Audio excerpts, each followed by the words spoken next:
Good morning students. कैसे हो बेटा आप सभी? आप समझते होगे सर जब भी देखते हैं वीडियो में सभी को गुड मॉर्निंग बोलते हैं।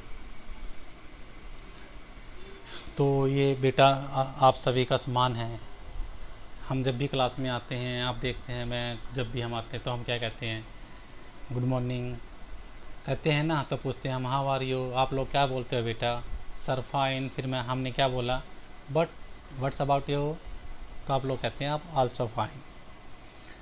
तो ये टीचर्स और स्टूडेंट्स का एक जो नाता होता है बेटा, बड़ा ही प्यारा रिश्ता है ये। अगर एक अध्यापक समझे अपने टीचर सही रिलेशन में अपने विद्यार्थियों से, ऐसा ही लगा मैंने अपने स्कूल के विद्यार्थियों से किया है। देखो 10th क्लास में है, मैं भी समझता हूँ कि हमारे स्कूल में इस साल 10th क्लास के बच्चे अच्छा रिजल्ट लेके आएंगे, क्योंकि हमने मेहनत की है और बच्चों के साथ, और बच्चों ने ही मेहनत की है। क्यों बड़ा उत्सुक था मैं तो जिस दिन रिजल्ट आने वाला था 10th क्लास का, लेकिन ये तो किसी कारणवश नहीं आया बेटा। क्यों? सदा ही एक फ्यूचर रहा है ज़िंदगी में कि सदा ही एफर्ट्स करना, कोई काम छोटा बड़ा नहीं होता। और मैं एमडीएन स्कूल से भी बहुत कुछ सीखा है मैंने। मुझे पहले ये मोबाइल नॉलेज नहीं थी इतनी, ऑनलाइन क्लासेज की, लेकिन जो अमन मैडम हैं, सर हैं, विजय सर, मेरे डायरेक्टर साहब, उन्होंने मुझे बड़ा समझाया सिखाया। हाँ, मैं बहुत कुछ सीख गया हूँ ऑनलाइन में भी। हिंदी टाइपिंग मुझे पहले डरता था कि कैसे होती है, पता ही नहीं था कौन कैसा है, लेकिन बहुत कुछ सीखा हूँ। क्यों? सीखने में जब हम कोशिश करेंगे तभी सीख पाएंगे। अगर हम उससे डरते रहेंगे तो हम कभी नहीं सीखेंगे। तो मैं सोचता हूँ कि आप लोग भी अच्छे से सीखें और अच्छे से भी पढ़ें। तो हम पब्लिक एडमिनिस्ट्रेशन का चैप्टर स्टार्ट करते हैं, जो है अनुमान समिति। कल आपने इसका सार्वजनिक लेखा समिति पढ़ लिया था, बहुत लंबा चैप्टर है फाइनेंशियल बजट का आपको पता ही है फाइनेंशियल बजट। तो अनुमान समिति क्या है? अनुमान का अर्थ बताओ पहले सभी विद्यार्थी। एस्टिमेट, अंदाजा, कोई भी हम अनुमान लगाते हैं ना किसी बात का, तो वही है ये। अब समझिए सभी, अनुमान समिति, एस्टिमेट कमेटी संसद के वित्तीय कार्यों को संपन्न करने में अनुमान समिति का विशेष योगदान है। यह समिति संसद को मितव्ययतापूर्वक कार्य करने की उचित सलाह देती है। भारत में पहली बार 1938 में इसका निर्माण हुआ। इसको अंडरलाइन सभी कर लें। जो अनुमान समिति है, भारत में पहली बार कब हुआ बेटा? इसका 1938 में इसका निर्माण हुआ। जब 1938 में इसका निर्माण हुआ सभी विद्यार्थी, इसका गठन हुआ। फिर इसके गठन में उसकी क्या प्रक्रिया रही बेटा? इस समिति के 30 सदस्य होते हैं। कितने होते हैं? Member of 30। जो ये कमेटी है इसके कितने मेंबर हैं बेटा? 30। कौन सी समिति है बताना कोई स्टूडेंट्स? अनुमान समिति के बेटा, वेरी गुड, शाबाश, बहुत अच्छे। इसके सदस्यों का निर्वाचन प्रत्येक वर्ष के प्रारंभ में होता है। जो इसके सदस्यों का निर्वाचन है, नियुक्ति है, वो कब होता है? प्रत्येक वर्ष के आरंभ में होता है। सदस्यों के निर्वाचन के लिए अनुपातिक प्रतिनिधित्व के आधार बनाया जाता है।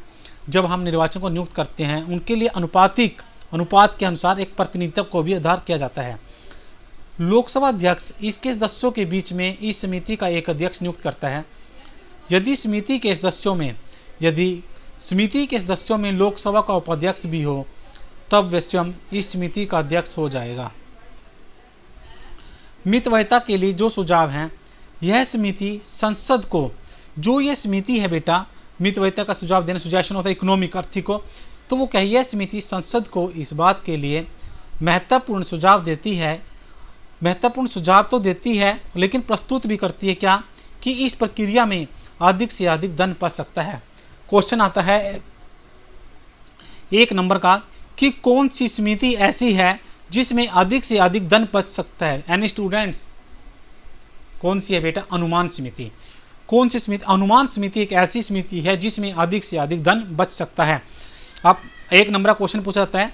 आगे आता है कुशलता के लिए जो सुझाव है, सुजेशन ऑफ द एफिशिएंसी। जब हम कुशलता हो जाएंगे उसके लिए हम आगे क्या क्या सुझाव रखेंगे? सरकार का उद्देश्य अथवा संसद का उद्देश्य केवल धन की बचत नहीं बल्कि अपव्यय की बचत है। कहते हैं वो धन की बचत नहीं करना चाहता बल्कि अपव्यय की बचत है, जिससे कुशलता पर कोई आंच ना आए। यह समिति भी कुशलता बढ़ाने के प्रसंग में ही मितव्ययता का सुझाव देती है।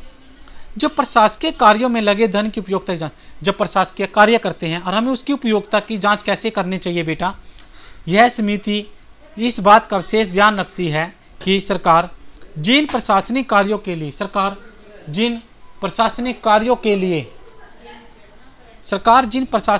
के लिए पूंजी और धन की मांग करती है वह वास्तव में उचित है या नहीं। उसके बाद है बेटा वैकल्पिक व्यवस्था, और यह भी वैकल्पिक क्या है, अल्टरनेटिव, कोई अल्टरनेटिव वैकल्पिक क्या था, उसके अलावा कोई विकल्प व्यवस्था है, हम कहते हैं ना कोई अल्टरनेट है क्या इसके अलावा, पूछते हैं ना भी ये काम ऐसे नहीं हो रहा, इसका कोई अल्टरनेट निकल जाएगा क्या इस बात को सोल्व करने का, तो वही पूछता है वो वैकल्पिक व्यवस्था क्या है बेटा।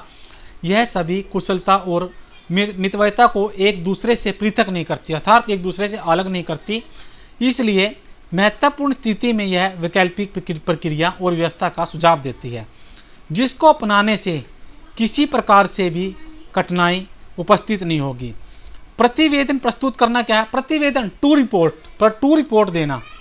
यह समिति अपने समस्त कार्यों को संपन्न करने के बाद, जो यह समिति है जो अपने कार्य है उसके समस्त कार्यों को संपन्न करने के बाद उसके आधार पर अपने प्रतिवेदन को संसद में भी प्रस्तुत करती है। उपयोगिता क्या है बेटा, यूटिलाइट करना, उसकी उपयोगिता क्या क्या रखी गई है, सरकारी नीति को प्रभावित करना। सबसे पहला क्या है, वो सरकारी नीति को भी प्रभावित करती है।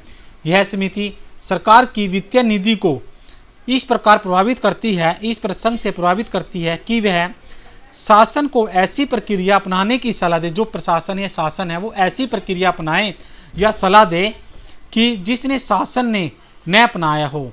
सरकार इस समिति को एक प्रतिष्ठित समिति के रूप में सरकार करती है, और सरकार क्या करती है, इस समिति को एक प्रतिष्ठित, जो लिखा है प्रतिष्ठित समिति के रूप में स्वीकार करती है।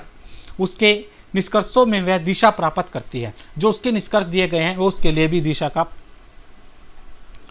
अब आता है बेटा नेक्स्ट पॉइंट है दुरुपयोग पर नियंत्रण, अर्थात कंट्रोल और वेस्टेज। दुरुपयोग क्या है, किसी चीज का हमने दुरुपयोग कर दिया, अर्थात यूज तो हमने किस चीज के लिए करना था कर दिया, उसका हमने कहीं और प्रयोग, समझ गए बेटा दुरुपयोग, कि किसी भी वस्तु का प्रयोग तो करना था खाने के लिए और उसका कर दिया प्रयोग हमने गंडाने के लिए किसी वस्तु में, तो दुरुपयोग हो गया। तो उसने कहा कि उसके ऊपर कंट्रोल कैसे करेंगे। यह समिति अनावश्यक व्यय की ओर संकेत करती है तथा पूरे प्रशासन को इस दुरुपयोग के प्रति सचेत करती है। जो यह प्रशासन है इसको पूरे दुरुपयोग के प्रति सचेत करती है कि इस पक्ष पर समिति विशेष रूप से ध्यान देती है कि जो अनावश्यक व्यय, जो यहाँ पर खर्च नहीं होना था वहाँ पर खर्च हो गया, अनावश्यक व्यय करने से कुछ वित्तीय या प्रशासकीय लाभ संभव नहीं है। उसका कहने का तात्पर्य क्या है बेटा, जहाँ पर पैसा यूज नहीं करना था आपने वहाँ यूज कर दिया, तो उसका क्या है, उसका रिजल्ट क्या होगा, उससे हमें कोई प्रॉफिट नहीं होगा, अर्थात यह प्रशासकीय लाभ ऐसा संभव नहीं है। सत्परामर्श का मतलब गुड एडवाइस, गुड मैंने अच्छा एडवाइस, मैंने किसी को अच्छी एडवाइस देना बेटा, परामर्श देना, बताना कि आप अच्छे काम करें, ऐसे करें, तो ये बता रहे कुछ गुड एडवाइस कैसे कर रहा है। यह समिति सब परीक्षा के स्थान पर ऐसे परामर्श देती है यह समिति क्या करती है, सब परीक्षा के स्थान पर ऐसे परामर्श देती है जो शासन को स्वयं ही ग्राह्य होते हैं, क्योंकि इसका लक्ष्य कम व्यय और करके अधिक लाभ। जो सद परामर्श है, जो एक अच्छा परामर्श देने वाला वो क्या होगा बेटा, वो सोचेगा कि पूंजी कम लगे अधिक लाभ हो। आज के समय में है ऐसा, कोई बता सकता है कोई कि आपका प्रॉफिट समझे कि बेटा पैसे कम लगेंगे इसमें लाभ ज्यादा होगा, मुझे तो लगता नहीं कोई, जब भी कोई होगा तो कोई मतलब ही होगा। लेकिन आज के समय कुछ लोग होते हैं आज भी। विभागों को आवश्यक चेतावनी, यदि नियमित रूप से सुझाव देने के बाद विभागीय अधिकारी ऐसी प्रक्रिया को अपनाने की जिद करते हैं जिसमें धन का अधिक दुरुपयोग होता है, तब ऐसी स्थिति में वह विभागाध्यक्ष को चेतावनी देता है। सार्वजनिक उद्यम समिति क्या है, संसद में सार्वजनिक उद्यम पर प्रभावशाली नियंत्रण स्थापित करने के लिए, जो संसद में सार्वजनिक उद्यम बनाए गए हैं उस पर स्थापित करने के लिए 1963 में कृष्ण मेनन समिति के प्रतिवेदन के आधार पर सार्वजनिक उद्यम समिति गठित की गई। इस समिति में कुल कितने सदस्य थे बेटा? 15। इसमें 10 सदस्य लोकसभा के और 5 सदस्य राज्यसभा के। अब टोटल संख्या कितनी होगी? 15। तो लोकसभा के बेटा खड़ा कितने स्टूडेंट्स? लोकसभा के सदस्यों की संख्या कितनी है? 10। वे राइट, बैठ सिट डाउन। और राज्यसभा के बेटा 5। इन सदस्यों का चुनाव अनुपातिकरण प्रतिनिधि के स्थान पर एकल मत द्वारा होता है। इस समिति की सदस्य का कार्यकाल भी 5 वर्ष का होता है। अब उसके बाद कुछ इसके कार्य हैं। इसके जो कार्य पढ़ेंगे आज इस चैप्टर खत्म ही कर लेंगे। राजकीय उद्यमों की स्वायत्ता कार्यक्षमता के स्तर में यह प्रशिक्षण करना है कि राजकीय उद्यमों का प्रबंध स्पष्ट व्यावसायिक सिद्धांतों पर आधारित है या नहीं।